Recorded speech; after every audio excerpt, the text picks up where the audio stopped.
Well, welcome to the first of 7 videos looking at specific project management lifecycle models. And what we're going to do during this particular video is look at the linear model and then look at 2 different approaches for implementing the linear model. So let's get right into it. So here's kind of a overarching summary of what we're going to be doing through all 7 videos. We'll look at, during this video, the linear project management lifecycle model and 2 approaches to it. And then in subsequent videos, we'll look at the incremental project management lifecycle model and a couple of approaches to that: iterative, adaptive, and extreme. So in each case, we're going to walk through different approaches associated with that particular model. So anyway, here we go. We're into traditional project management. We've spent a good bit of time looking at traditional project management, and there are going to be 2 types of models, linear and incremental. And linear is what we're going to cover during this particular video. When you look at the linear project management lifecycle model, you're going to go through each of the process groups just once, each of the phases just once. So there are no feedback loops. You do scoping once, planning once, launch it, monitor it, and then you close the project, okay? And so when you look at this particular model, you're looking at something that has relatively complete and clearly defined goals, solution, requirements, functions, and features. You're expecting very few scope change requests. You're expecting little involvement compared to the other models of client involvement. You're looking at little uncertainty, low risk. It's routine and repetitive. This is one of those projects where you can use distributed teams, and it's a project where some of those team members can be inexperienced. It's the simplest of the projects. The challenge here is you have to be careful because people get very comfortable doing traditional project management, and it's really just a small subset. Perhaps 20% of all projects fall into traditional project management. So again, you have to just be very careful when you're using this model that you're matching the characteristics of the project with the project management lifecycle model. Talked a little bit about this idea of routine and repetitive activities means you can build and use a library of templates, use a history of lessons learned on previous projects, and you can optimize running these types of projects. They're very good for new project managers. They're very good for building artifacts, so you have lots of things to go back and reference and use. Lots of strengths. You're going to schedule everything up front. You're going to resource everything up front. Do not need the most skilled of players involved, and the team members don't have to be co-located. All right, so it's got some weaknesses too. Does not accommodate change very well.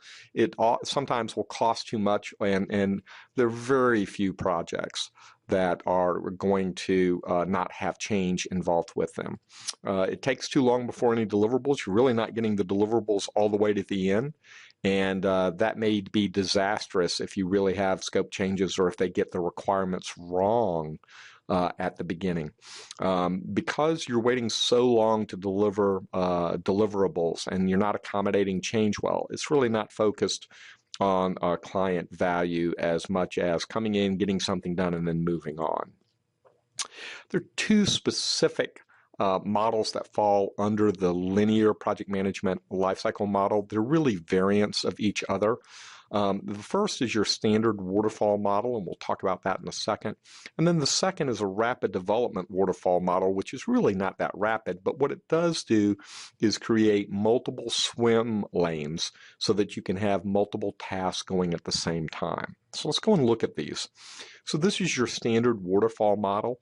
You're going to have some problem or opportunity out there. You'll do resource gathering, a solution design, detailed solution design, build and test it, and then build and test, and then do a solution test at the very, very end. All right, so it's your kind of standard waterfall model for software development.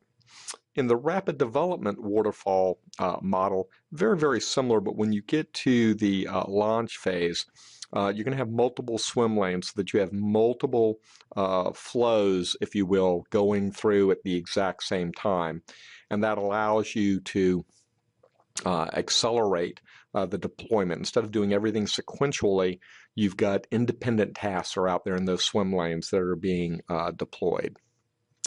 So when you're looking at either of these approaches, you've got to be able to decompose the project into parallel and independent swim lanes. And some projects lend themselves to that and some projects do not. You've got to make sure that within each swim lane you have cohesiveness around those tasks. And again, some projects lend themselves to that, some do not. The advantage that you're getting by going with rapid development is it just deploys faster. It's still one pass through, but you just have those parallel swim lanes in the monitor and control phase. There is increased risk if you don't have swim lane cohesiveness, or if you don't have independent swim lanes, then you're going to threaten the project schedule. When you look at using a linear project management lifecycle model, and one of the two approaches that I've talked about, rapid development or your standard waterfall model, you just need to go back and make sure that you don't have dependencies across swim lanes, and that the duration of each swim lane has to be nearly equal, or again, you're going to generate a critical path through there, and that may dominate the entire project. All right, well, guess what? This brings us to the end of the first of 7 videos looking at specific project management lifecycle models. And during this video, I've looked at the linear project management lifecycle model, and I've looked at 2 approaches. The first approach being a standard waterfall model, and the second being a rapid development waterfall model. During the next video, we'll move on and start looking at the incremental project management lifecycle model, which is the second form of traditional project management. So keep on learning, keep on studying, and I look forward to seeing you in the next video.